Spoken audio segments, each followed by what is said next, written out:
So hi, I'm Kat Purcell. I'm the career librarian here at the Champaign Public Library.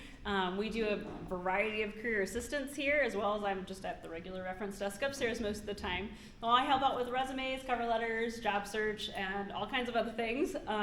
If you want, we've got some flyers here at the front. If you want to be on the email list for future programming, please feel free. If you want a one-on-one appointment, we do that too.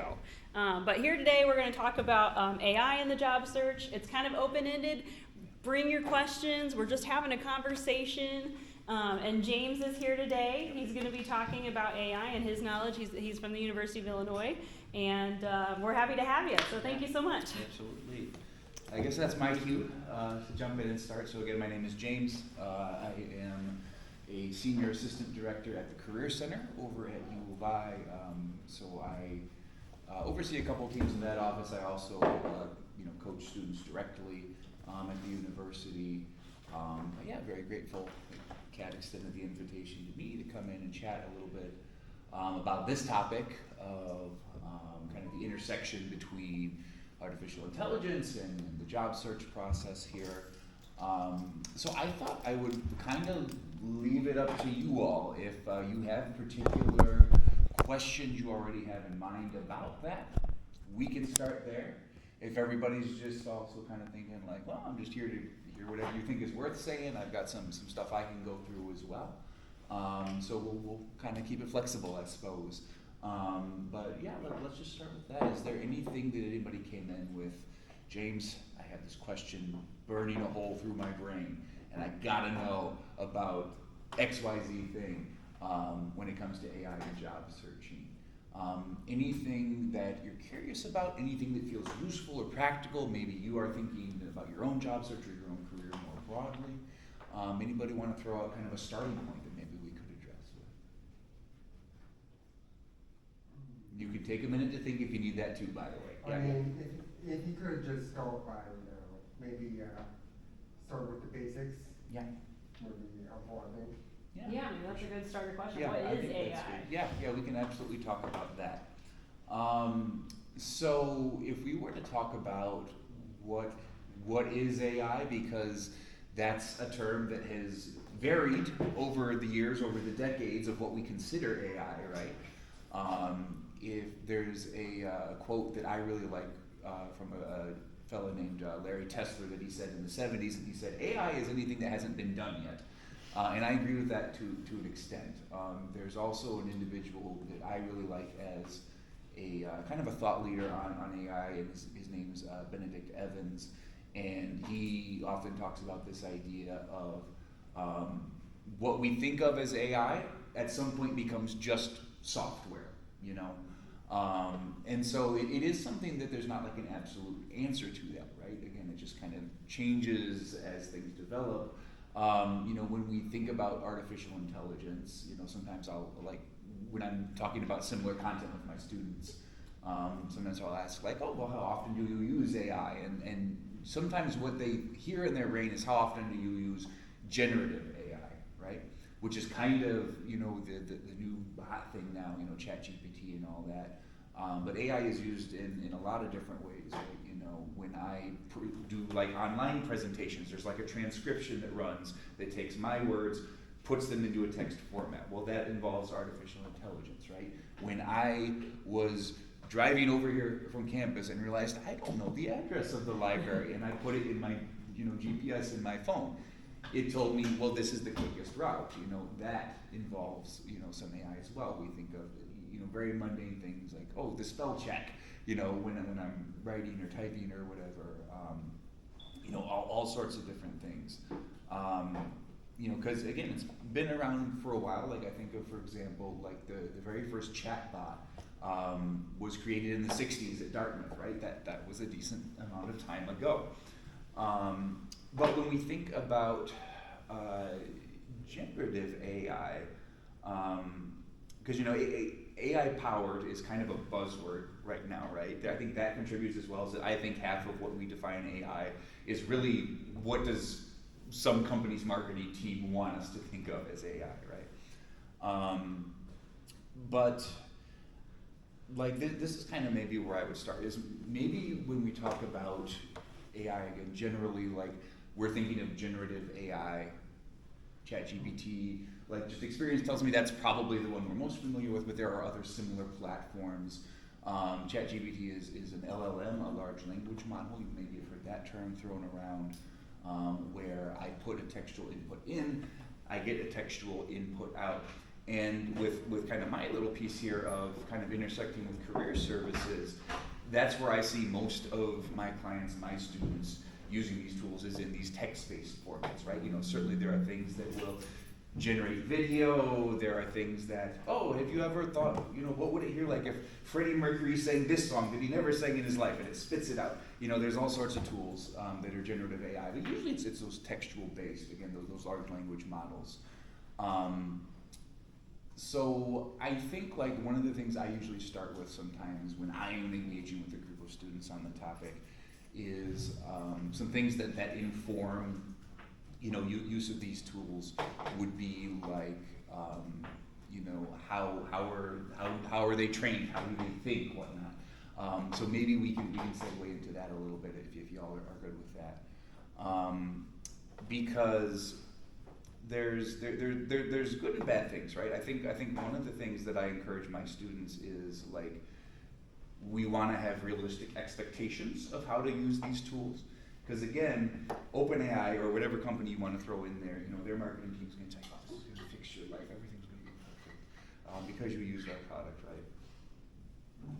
And I feel like as I've worked with the students at U of I on this over the past couple years, I was telling Kat earlier, like I've seen them get a little bit more wise and a little bit more savvy about that, so that's good, right? But this idea of like, well, if I'm using, again, the ChatGPT or whatever platform you may prefer individually, this is not something where I turn off my brain and I let this do everything for me, right? It is a tool. Pick any other tool in life, right? If I wanted to chop up some wood, a chainsaw would make that much easier, but I can't just set the chainsaw down. Like I gotta pull the cord, I gotta, you know, pull the trigger. I gotta use it, I gotta be involved in the process, right? So that idea of just kind of checking our expectations, right?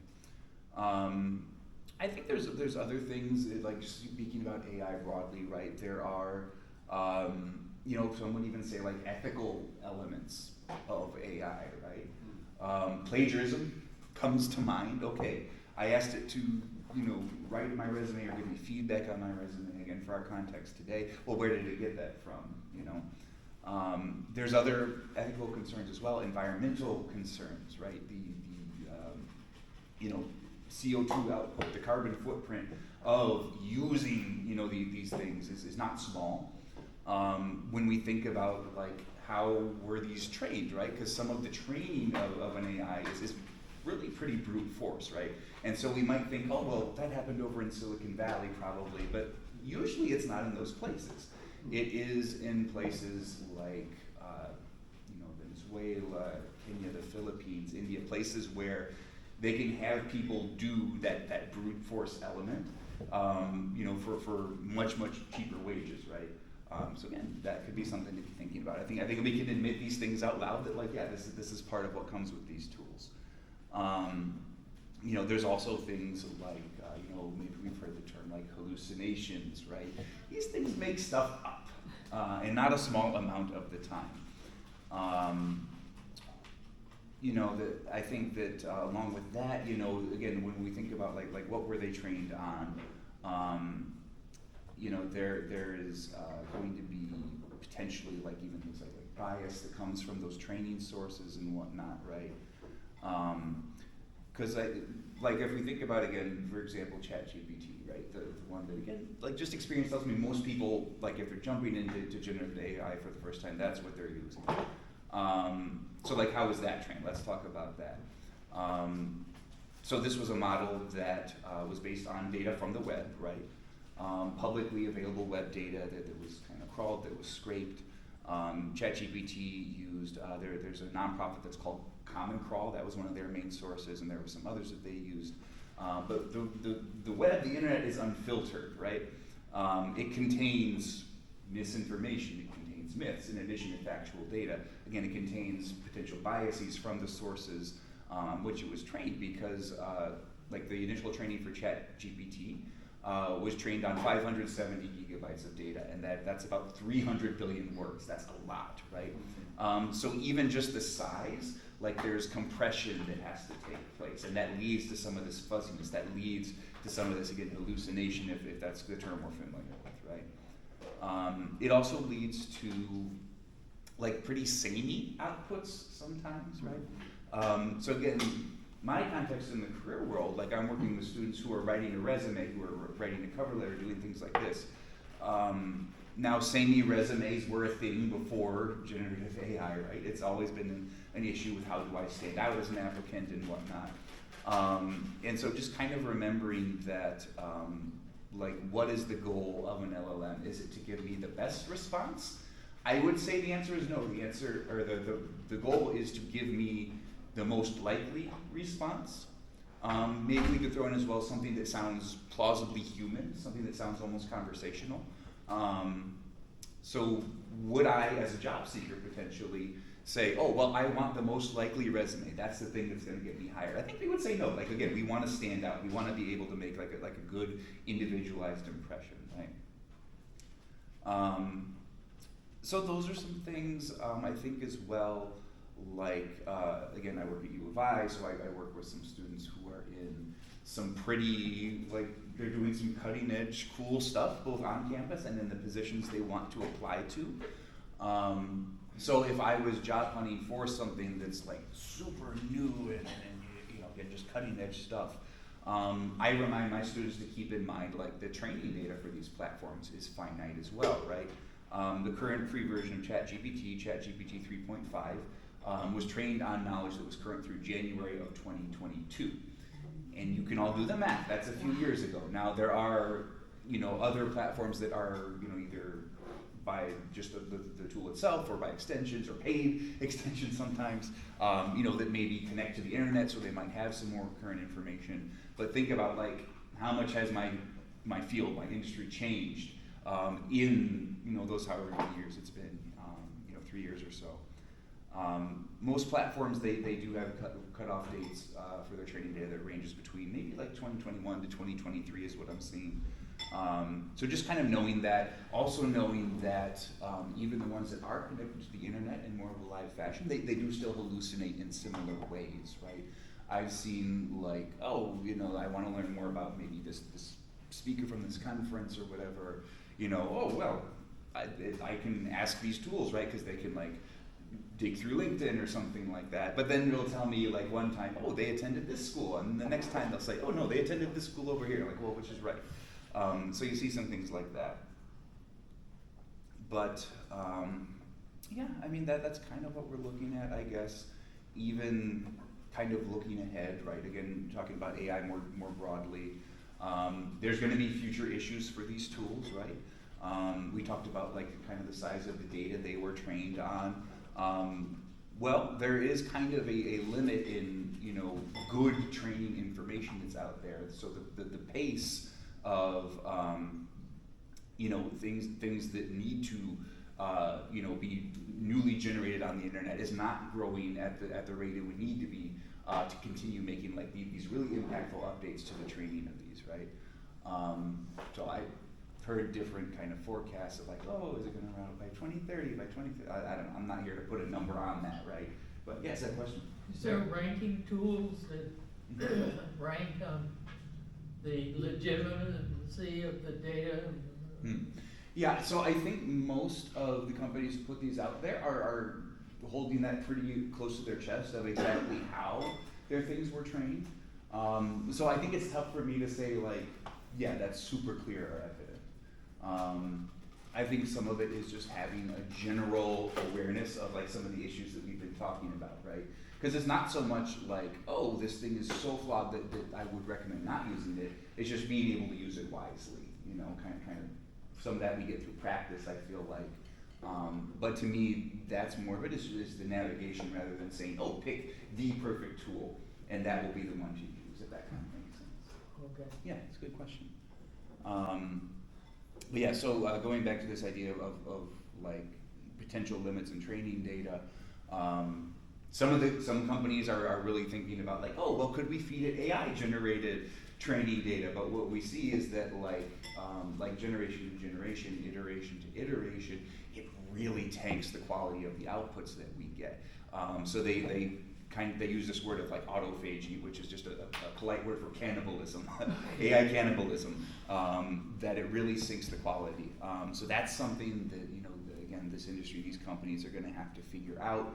Moving ahead, we're also seeing this sort of shift from, again, what we would call generative AI, write me something, to more agentic AI is the word they use, which again, in a career context might be, go out onto the live web, find me these positions that I should apply for, or even apply for them on my behalf, sort of a thing.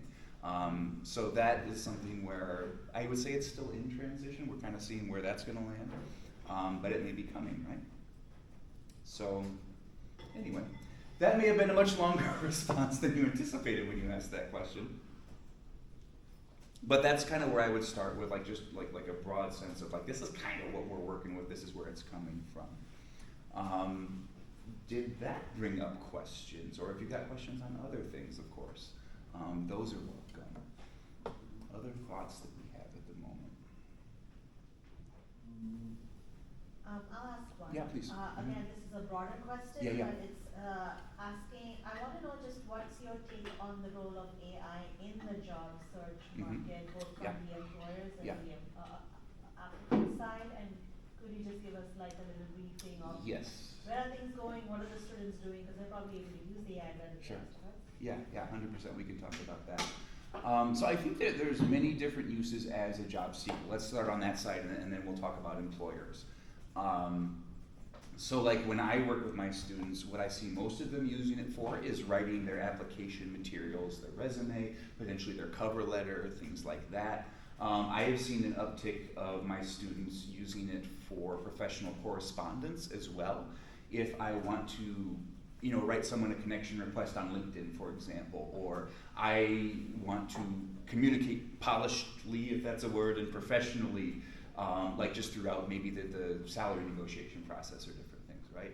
And those make sense to me, right? Because again, LLMs, large language models, they're based on language, on text, right? So those would be the things that a lot of the times you would say, yeah, that seems like a good fit, and I would agree, right? I think there's other uses as well. I have worked with some students who have done a pretty good job of using it for interview practice, right? So they might do something like, hey, I'm applying to this job. So I've saved the job description, I've got that text, I'm putting that in for my prompt. Here is even potentially, this is my resume, this is what I used to apply, so then it knows a little bit of my background. I'm gonna throw those in there and say generate what might be some likely interview questions, for this position. And it's pretty good because it's much more specific, right? It's kind of circumnavigating around this idea that we said is the data up to date and things like that. But this is much more specific because you're saying not just, pull this out of the ether. You're saying, I want you to pull it out of this thing, this job description, for example, right? I've also worked with students who will use that, maybe they know I struggle with a particular type of interview question. I'm super good at talking about my technical abilities, but once those questions are more behavioral based, then I just kind of struggle with it. Well, then they work that into the prompt and say, hey, don't just generate general questions, I want this type of question. And they're pretty good for that as well. So those would be some strategies with interviewing, again, with the applications, resumes, and whatnot. I think there's an element of strategy there as well. What I advise my folks to not do is just say, write this for me, right? Because then we run into a few things. We run into that sameness that we talked about, right?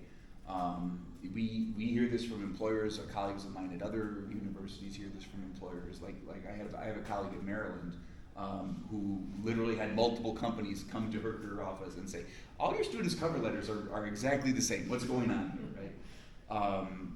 So there's an issue with that, again, I don't want to be the same as everyone. I want to stand out, at some level. And then also, we lose some element of kind of our personal style, the way that we communicate as not just the collection of skills and experiences that's on my resume, but I'm a living, breathing human. I will be joining a team of other living, breathing humans, and that's something that we want to communicate, like as a job applicant, right? So there's ways to kind of massage that, right? It might be I'm providing more information about me, like again, here's my resume, or here's how I describe myself. So for, like, and for my clients, that might be I'm a sophomore at U of I, who is studying, blah, blah, blah thing or whatever, giving it just a little bit more context, a little bit more background. So that can help, I think, as well. Like what I definitely recommend is almost using it like you would a career coach, right? So someone like myself, like, hey, like we don't write resumes for you. If you told me to do that, I would say no. But I would be happy to give you feedback, to work with you on it, to iterate.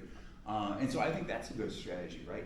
Here's what I've written, here's what I'm applying to. Give me some ideas of how I can improve this. And then it might tell you, oh, you should highlight, I'm just making something up, right? But you should highlight this more, you should provide more detail here or whatever.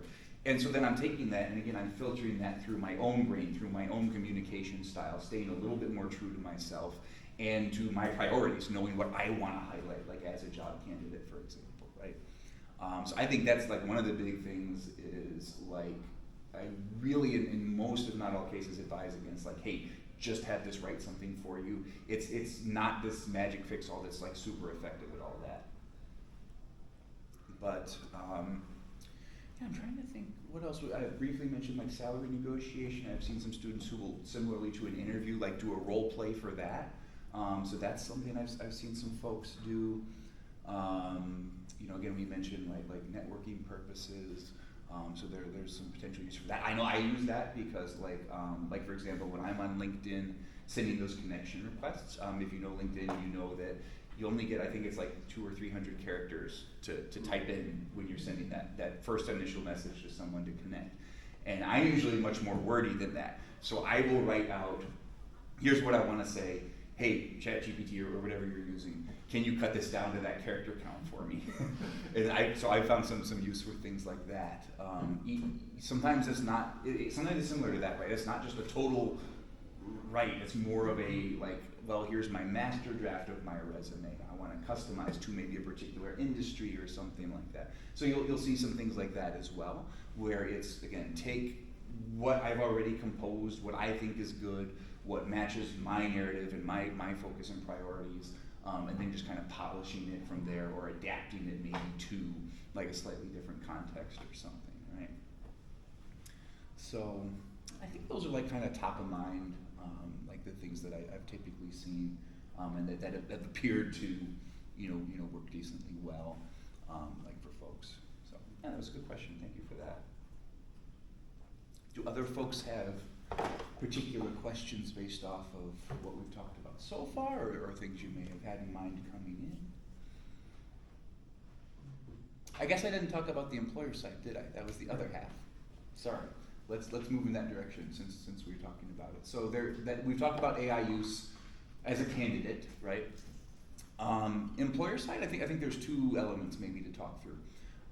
One is like just technologically, for lack of a better term, how are they using it, and also maybe employer perception of candidates using these tools, right? So I think there's two elements there.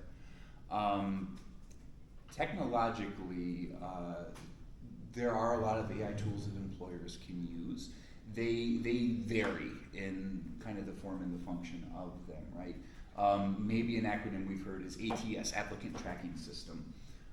Which again, there's a very wide spectrum of that. I work with a lot of my students who think, oh, ATS is like this grim reaper in the shadows, just waiting for the opportunity to jump out and say, no, we don't want to interview you. But it is much more nuanced than that, right? If I have a tool that, as an employer, that isn't making a decision about like, oh, yes, no on this person, but maybe is just telling me like, hey, like if I were to say, I want to see all the resumes where they talk about this skill, like there's functions like that, right? That just make it easier, saving time and energy for a hiring manager or whoever it happens to be. So that there's that as well. There is probably some element of strategy in like, okay, if I am sending my resume in, how do I make it kind of easily accessible to like a computer system, like an ATS, right? So with that, like there's probably some recommendations I would have.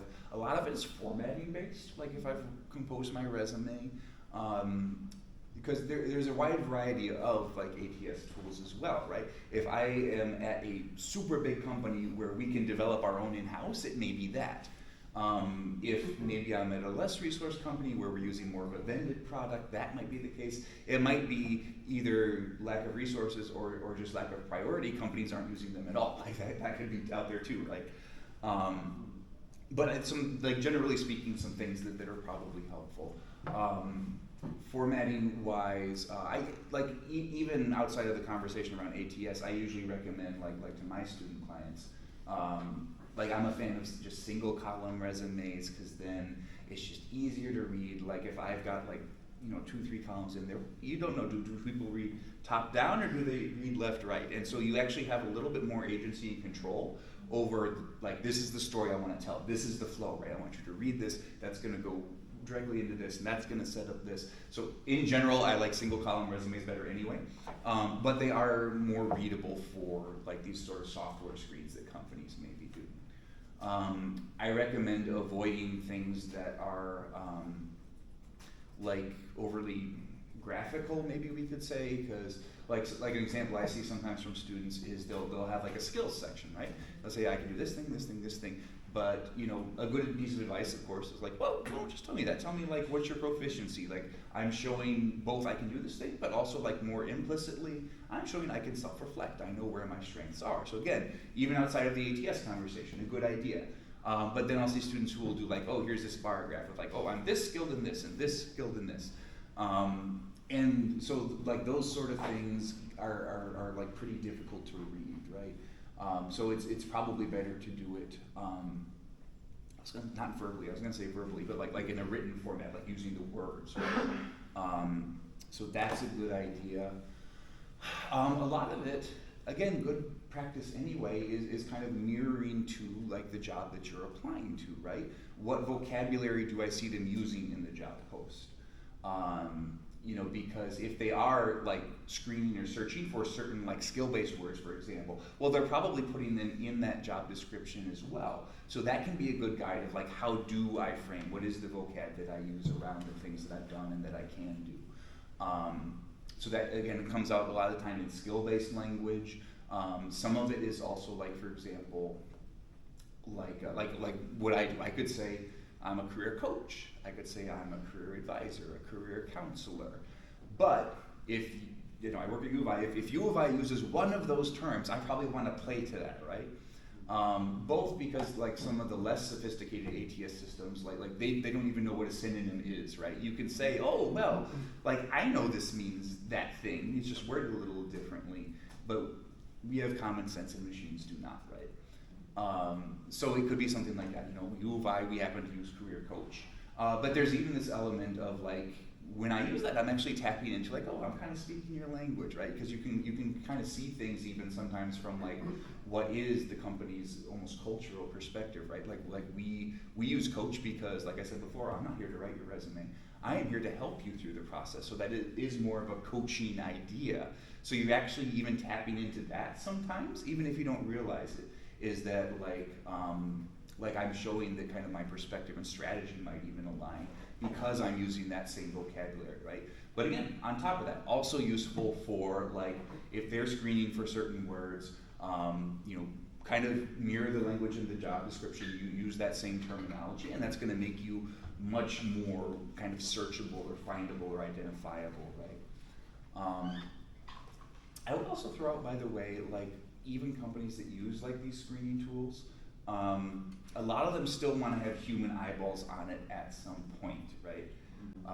Whether that is just, hey, I don't trust this machine, they're not as developed yet as they would need to be, I need to have, like again, some common sense in this process. Or maybe they're just trying to, make sure that they have equitable hiring practice. We talked about like biases in artificial intelligence. So like a lot of the time there is that, like when I work with students where they say, oh, I applied and 5 seconds later I got a rejection email. Well, a lot of times it isn't because you were a bad candidate. It's because you did some of these things we weren't talking about. Like, it was just not readable by like a software system. But you don't know that because the verbiage in that email is the same, like, oh, you know, we're looking at other candidates or whatever. So sometimes you don't know that was the issue. It wasn't so much about you, it was about how you're approaching these things, right? But again, moving on, like, next step from that, I think there is still like a very large human element. Again, for a lot of what I hear, it comes down to that, like, yeah, I want to make this decision, not this machine that I don't know how it's thinking. Because I want to be able to identify, again, some of those things that are a little bit more abstract and loosey-goosey, right? Again, I am not just, or a candidate is not just this blob of skills. Like, you have to interact with the team. How do we mesh in terms of, like, you know, leadership style and then fitting into those team structures and things. And obviously there's ways to pick that up, like, through other parts of the process, you know, interviews and whatnot. But it is an incentive from a hiring manager's perspective to get ahead of that, right? So that may be why they still want to see these things with their own eyeballs. Like me, like whenever I've done hiring, like, for example, and I'm only one person, but I always read the cover letter before the resume, because that's where I get more of that human element, right? Because that is more narrative. That is something where I'm learning more about you as a person, because sometimes you get the person who looks good on paper, right? And then you get them in an interview, it's like, man, they can't string two sentences together. What's going on here? And I feel like you get a little bit of a better sense of that from, like, a document like the cover letter. So that's my personal perspective. Again, I'm only one person with one perspective. But I think it's kind of related there, right? So that's some general info on, again, like, just knowing that employers out there may be using, you know, AI systems as part of their process when they're intaking applicants. But again, there's also this piece of, like, well, what do they think if I'm using it, right? And so, because again, my students that I work with, a lot of them think, like, oh, this is the forbidden thing, and I can't let anybody know that I'm using it. Right? Yeah, I see some recognition of that. And from the employer perspective, it's not that simple, right? Most of the employers that I work with at U of I, it's not like, oh, shame on you, you used the thing. It's more like there are concerns about things like, does this accurately represent you, right? Because, you know, if I, you know, students sometimes they think, oh, well, if I can use this, I'm going to kind of, you know, massage the system, and this is going to help me get that foot in the door. But, like, thinking more longitudinally, if you haven't accurately represented yourself, let's say you squeak by, you get in the interview, you get hired, but then, like, you don't make it out of your probationary period, and then, you know, 6 months later, you weren't a good fit, and now you're job hunting again, they're posting the position again, whose time has been wasted there? Everybody's, right? So, like, it's just something to be mindful of. That is what a lot of it is, you know, are you painting a true picture of yourself? And we've talked about some ways to hopefully kind of help with that, right? You know, again, I'm using my own content, my own voice, not just turning it completely over to this LLM. I think there's also, again, working in a university setting, some employers have a concern of, like, well, how much did you use this while you were learning what you learned on campus? You know, folks who are more working professionals, maybe less of an issue, but that's part of it as well. If you've come to lean on these things a little bit too much, will you be able to do it at the end of the day when you got to do it on your own, right? And depending on the industry, on the company, that may just be the reality, right? You know, if I want to work for a company that has sensitive information, right? You know, maybe it's intellectual property or you know, detailed information on my clientele or something. Well, I probably don't want you putting that into a ChatGPT. By the way, I also recommend don't put personal information or details into these, right? Because again, OpenAI and these other companies, they will swear to you all day long, oh, you know, we have good data integrity, but then every so often you see these news stories about, oh, somebody was able to hack ChatGPT in whatever way and get it to spit out personal info that, oh, I thought you weren't collecting that. So again, good advice for you, also good advice for companies sometimes. So, like, there are organizations out there who will say, like, no, you are not putting this on a company machine, right? So it's something where you're not always able to continue leaning on it potentially.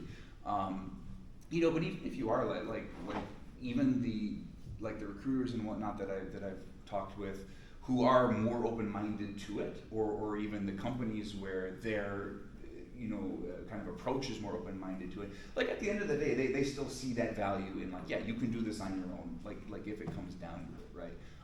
That is still something that's very marketable, very employable. Even hand in hand with being able to use these things wisely. So it's kind of like, well, you're telling me both sides here, but that's really like what I think is accurate about it. Yeah, so I think, the things we've talked about, some of these strategies, I think help with that, right? I kind of think about it like, if I were to, get on my dating app of choice and say, hey, ChatGPT, write my bio. Okay, now I get my matches. Message back and forth with these people for me, right? And then I got there in person and, oh, we don't click all of a sudden. Like, would that surprise me? Probably not. But then we flip the switch in our brain and we say, oh, but for jobs, for interviews, oh, no, that won't be an issue. But like it is, and it definitely can be, right? Yeah, I think that's most of kind of my thoughts on employer kind of side of it. And like, frankly, also, like, even like because there are things like for lack of a better word, like AI detectors, right? Oh, I look over your materials and this appears to have been generative AI. Like, even if a company's not using that, the recruiters are just seeing so much of this now that they kind of get this feel for like, yeah, this is that style. And we've talked about like the sameness and things.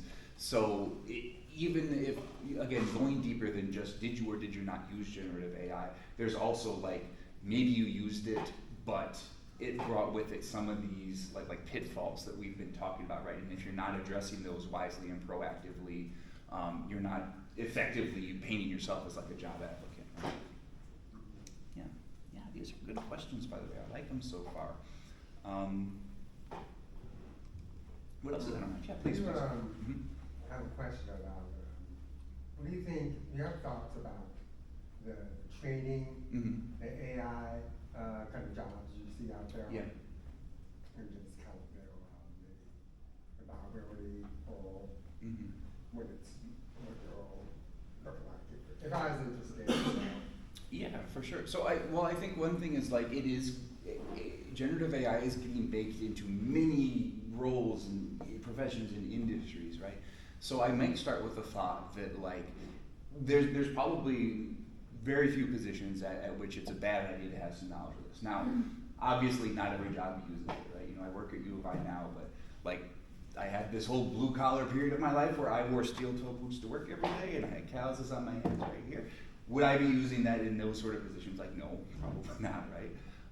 But ones that are more like kind of stereotypically office-based and whatnot, like there may be some good use for these, right? Again, using them wisely. That on its own is also kind of an art to, if I am talking about like, yeah, I am a proficient user in these in my application potentially. I think that, because I get questions like this from my students sometimes, and it's tough for me to say like, oh, I know every single industry in and out, and like how they're using it and whatnot. But I think like, probably like if you get familiar with it, you might even be able to find a way to use it in your role, right? So if you almost put the onus on yourself and say, I have dug it in, and by the way, if you're newer to these tools, get in there, get your hands dirty, by the way. Because then, like, I feel like you get a sense for how they work. So I have a little bit of a tangent, but like usually the first thing I tell my students or whatnot to do is try to get ChatGPT to lie to you, and you'll realize that it happens pretty quickly and easily, right? And so I feel like that gives you a healthy skepticism of some of the outputs, right? But there certainly is like a spectrum of how deeply are companies embracing these sort of tools. So sometimes you can get a feel for that, like maybe from a job posting or from like info they have on the company's website. So you might be able to, on the one hand, say, I know you're looking for this as a proficiency. I can use these tools. You might, if it's not so much that, it might be, I feel like that's something I bring. You're not really using it right now, but I think I have some good ideas of how you could incorporate this into your practice, right? So I think it just depends on the context, but potentially there's a couple ways to kind of approach that. And there was one other thing I was going to say along with those two, and it is evaporated out of my mind. I know what it was. It might also be like if you know, hey, this is what I feel like is a strength of mine. This is something I would enjoy using in my role. That's also something that I feel can be part of your process, right? What's the classic final question in an interview? What questions do you have for us? I think that would be a great opportunity to say like, hey, how is your company utilizing or responding to this increase in generative AI? Because if you know this is something that I think is super cool and maybe I have some proficient in, like their answer would be very telling, right? If they say, oh, well, we're kind of waiting to see or whatever, versus, yeah, we totally, like this is what we've been doing. Like that also gives you a sense of like, is this a good fit for me, right? Is this a place I could use this if I view it as a skill of mine, right? So, you could even take it in that direction, because, I know the idea of fit is weird and abstract, but like it is a big part of the process, from both sides, are you a good fit for my team? Well, is your organization a good fit for me as my individual self, right? So is that kind of getting at, yeah, go ahead. I mean, I was thinking of that, but I think I was trying to get more at the kind of jobs I see that are specifically for training AI. And I was wondering if, what do you think about the, like, what kind of skill set would you be? Okay, so let me make sure I'm following you right. So like literally AI training positions, like that you might apply. Okay, yeah, I see. So to me, I think something that would be good, because we actually mentioned a little bit about the training process earlier, although we didn't go super deep into it.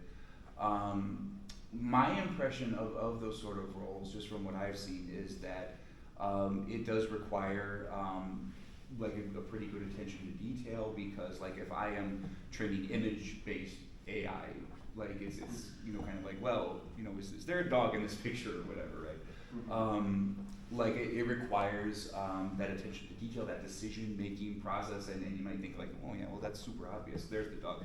But like we want to get into like those more kind of nuanced things where like, oh yeah, we want the AI to be able to think through it. So I'm able to think through it and kind of, well, it's kind of like those capture things, like, oh, check all the street lamps. Oh, but that one's like almost in the corner. Like, so weird as it is, that's almost an analog for it, right? So I think there's some decision making, some attention to detail there. I think as well, like, and to me this is more of like kind of not so much a skill thing, but almost a personality thing. Like it is very repetitive work as well, right? So some people excel with that. Like that, to me, like I feel like that's something that I'm okay with. Like I know, like, hey, if this is something where I can kind of find my rhythm and I can, turn off certain parts of my brain, but really turn on this part over here and just get through this, right? I'm gonna be a bulldozer. I'll be done when I'm done with it. If that sounded like you, that could be a good fit, right? But if you know, like, man, that's just gonna be a complete slog for me, is that gonna be the best fit? So to me, it's kind of a self-reflection of like, is that something that I can be engaged and successful at, right? So that's another thing I would keep in mind for sure. Would there be like an educational background you'd be thinking of? Yeah, for like the really just kind of day in day out kind of constant training. Maybe less than you would think. Like it's not going to be as like I need like, oh, it's super detailed technical computer proficiency. Again, kind of going back to what we said, like when we think about training, oh, that probably happens over in Silicon Valley, right?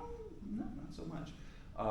So it is something where like I think you would want to have some technical acumen, but again, probably less than you think when we kind of first consider that, I would say. Yeah, that's a good question. Just a job fair? Are you here for the career lunch and learn? I was told there was a job fair. There's not a job fair today. But if you want, I'll grab you my card and I can let you know when the next one is.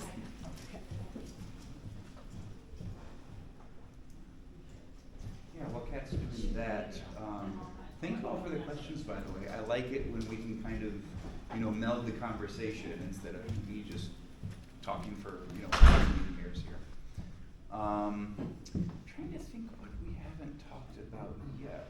So yeah, I've got kind of my notes here on some other things, so let me kind of look through it.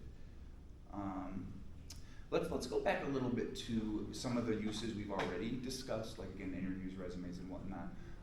Maybe getting just a little bit more detailed on that. When we think about, like again, going back to how were these models trained, what was the weighting, not just the training, but the weighting focused on? Like a lot of these tools, these LLMs, were intentionally weighted toward things like Twitter, Reddit, because those are more conversational, they sound more human, right? I don't think I've ever met anyone who speaks like we write in a resume. So there is kind of an element there of like, you know, is it the best fit for something like this? And I think it's a decent fit. Like I don't want to say like, oh, don't use it for your resume, but you also want to be aware that there is less publicly available just like theory and data on some of these career topics compared to some other things. So like if you've been diving into these tools and found some really cool uses for them, sometimes it's just a little bit different in this career side, right? That also comes out with things like if I was writing a cover letter, usually what I see students do is like, again, like here's the job description, here's my resume, write a cover letter. But because that document is more narrative, right, it's more of a chance to story tell. Long form storytelling is not yet a particular strength of these LLMs. Like maybe you've asked it like, hey, here's a joke, tell me the punchline. Sometimes it just comes up with these weird things, or like, oh, write me a scary story, and like it, you know, the narrative is, so you want to be aware of that. And something in particular is like the approach I just mentioned, there's things missing from that, right? There's things you can communicate in a cover letter that it's tougher to do in a resume, right? You know, in a cover letter, I might be talking through, well, this is why I want the job, this is what I know about your company and why I'm interested in it. So sometimes those pieces are missing. You might just want to be intentional about including that into my prompt. Here's the position description, here's my resume, here's why I want to work there. It's kind of that third component, right? I think, yeah, we talked about like kind of the customization role there. Some students like will use it for like grammar and like proofreading and stuff, which I think it's still useful at, but it's these tools aren't exactly perfect at that. If there's any grammar nerds out there, ChatGPT is horrible at parallel structure, for example. So I think you can use it, but I think you just want to double check. Like it's a good idea to double check your outputs anyway for when it does just make something up. But you want to do that. I think with job applications as well, sometimes there's repetitive language that comes out a lot if I'm writing a resume with an LLM, and that repetition gets disengaging for the person reading your resume, right? For example, ChatGPT really loves the word successful and successfully, which, yeah, you might want to include that, but if that's like every other bullet point, like I'm going to get kind of sick of reading that, right, pretty quickly. Again, this goes back to the storytelling element as well. Again, ChatGPT in particular, but LLMs at large, like they don't always focus as much on like, here are my accomplishments, here were my goals, and that's absolutely something that like a recruiter would want to know about you, right? That's kind of a nice, you know, sort of transferable thing, is that like, I can either set a goal or have one set for me and I can deliver on that, maybe even exceed it, right? So sometimes we see that not being prioritized as much when you have an AI-generated resume. Again, this is why you want to double check, why you want to add in your own content, right? Because it might be something like that. They also sometimes tend to lean a little bit too much into just kind of this jargon or keyword overload,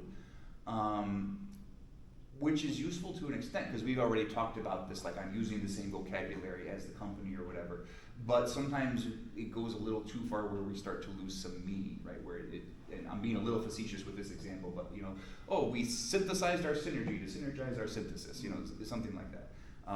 You know, obviously not to that degree, but at a certain point it does start to lose a little bit of meaning. So you just want to be aware of like, is this still getting at the thrust of what I'm trying to communicate, or has it just become a little bit too general through overuse of that a little bit? Yeah, what else have we got here? We talked about interview practice. I think what I would also say is, you know, using a tool like this isn't this magic fix-all. We've talked about that, but you want to remember that you might look at it and say, well, this makes a lot of things a lot easier, and that might be true. But it also made all of your competitors in the job market, you know, have that much ease as well, right? So you went from here to here, but so did everybody else, right? So it's not like, oh, this is a guaranteed edge, because we can guess that a lot of other folks applying may be using it, right? So I think that's worth mentioning. Again, it goes back to what we've talked about, you know, that kind of compounds with like the sameness issue. Again, it's an even further reason to like incorporate your own content and your own narrative there. And let's also remember that, like, because I see this from my students all the time. Again, I think I mentioned it before, this like, oh, well, yeah, I used it, but I'm not going to tell my career coach that I used it. Excuse me. But it's not like you got to pick one or the other, right? You can use a ChatGPT or whatever platform. You can come talk to Kat. You can tell her that you used it. And that will allow you to have a more meaningful dialogue if you are using, if not a career coach, at least like, you know, an expert or a contact that you have or something, right? So to me, it's not like, oh, I gotta bury this thing. Like, no, I didn't use it when I really did. And it's kind of what we were talking about Yeah. earlier. It can use as a way to narrate, well, how did you prompt it to do this? And then that can lead to a more productive conversation. Okay, you're already using it. Yeah, for sure. Let's use it better, at least. Yeah. And then similarly, like, you might also run into a situation where, you know what, to do all the things we've talked about, to craft a quality prompt, to get my output, to review it, to maybe revise my prompt. Because like that's something that we do, right? And then get my output that I'm good with, but now I gotta edit it myself. You might reach a point where you say, you know what, I feel like it's easier or it's more timely to just do it myself. And if you realize that, that's okay. Like, you can do that too, right? I wanna emphasize that. Because sometimes it is like a process, right? There is, you know, kind of this, oh, I see this, I'm gonna change this, and now it's this, and then I wanna edit, you know, further and whatnot. Like, that takes time, that takes energy to do. And I feel like, again, this idea of like, yeah, if you haven't been using these, dive in, get your hands dirty, start getting to know them, because then you get a better feel for it, right? Like, give you an example, like it's not career related, but like I speak some Portuguese, want to get better at it, so I had asked ChatGPT once, like, oh, well, what are some tips for like learning some more Portuguese? And it said to me like some very generic, like, oh, pay attention to the grammatical structures. Yeah, that's true, thank you, but I feel like you could say that about any language. So then I asked it, well, can you tell me for Portuguese specifically? And what it did is it said the exact same thing, but it said, pay attention to the grammatical structures in Portuguese. It's like we literally just put the name of the language on the end. That's not what I'm looking. So I had to kind of, you know, this was a learning process for me. I learned that if I ask it more specific questions, it gives me better, more useful sort of responses, right? You know, if I was to ask about like a particular, like, oh, when does this grammatical rule not apply or whatever, then I was getting much more useful info. But again, you just learn that by trying it out and figuring out what works and what doesn't, right? So yeah, I know that little bit of a diversion there as far as the topic, but it certainly applies in kind of our context here as well. I want to confirm with the time. We had like an hour for today. Yep, right? we had an hour. Yeah, so we've got maybe 5 minutes left. What feels most useful for these last few minutes here? Things we haven't talked about, things we want to go back and chat deeper into, or maybe anything you feel like we missed? I have one more question. Yeah, please. You've been seeing the AI LLMs Mhm. being used for some time now, Yeah. but like in the last couple of months, things have changed quite dramatically, right? Can you just talk in terms of like what are the trends? How was it being used before, now, and what do you think is developing? Just what do you feel is happening and how we should be preparing? Yeah, that's a good question. So can I probe a little bit deeper? Do you mean like within the job search, or more like out in the working world? The job search Okay, process. yeah. So I think some of it has come up already. Like when these tools first came on the scene, like their training data was pretty up to date. But like that there's been a little bit of a lag there, right? So, you know, for some positions that don't change so much over time, yeah, still might be great. But if like I'm working in a field that has evolved in some way over the last couple of years here. Just knowing that, also kind of saying like, well, like maybe I have some expertise of my own, and so like I can use that to kind of fill in that gap potentially, right? Because like if you're applying to a company that's doing like again something that's pretty cutting edge, like well they're a pretty specific expert in that. They're going to be able to notice these things that that doesn't seem quite right, or that's outdated, or whatever. So kind of you know, being proactive for yourself of like, yeah, maybe I have worked in this industry for a while. I know what the trends are that maybe aren't going to be captured there. So that's something that you know, has become more of an issue over time. The question might be, why are these companies not updating their training data? I think it goes back to this cannibalism idea that we talked about, because there's so much AI stuff out there on the web now. I think that this is me just supposing, but I think that may be part of the reason is they're still trying to figure out what's the best way to navigate that. Moving beyond just large language models, we're seeing much more diversified tools, because that's what we've been focusing on today, but there are lots of other things we mentioned, like the crawlers and whatnot. There are things like, you know, if you're doing a video interview, like these things that will give you like feedback in real time of like, how's your eye contact, how's your you know, things like that. So we're seeing it getting embedded into like all these other steps of the hiring process even, right? So there's a lot more tools that fulfill a lot more functions than maybe there was, again, even just a couple years ago. It can be tough to navigate because it feels like there's a new one coming out every day. And again, some of it is like, well, AI is a buzzword, so of course everybody's going to say, we're powered by AI, our thing is powered by AI. It reminds me very much of like a couple years ago when everybody had blockchain in their name for little to no reason. And we're kind of at that point now as well, I feel, where like, just because I know that's going to catch your eye, oh, AI. But is it always kind of what we think of or as useful as we may think of? But some of it is, like, I'll give you an example, like a student who was neurodiverse, and like that eye contact thing they really wanted to work on. So they actually found a lot of use for a tool like that, like paid for it, bought it, and not so much using it as like, oh, this is gonna feed me the answers or something, but more just like, hey, this is something I know I'm trying to work on, I wanna be more intentional with it, and that was useful for them in that case, right? Yeah.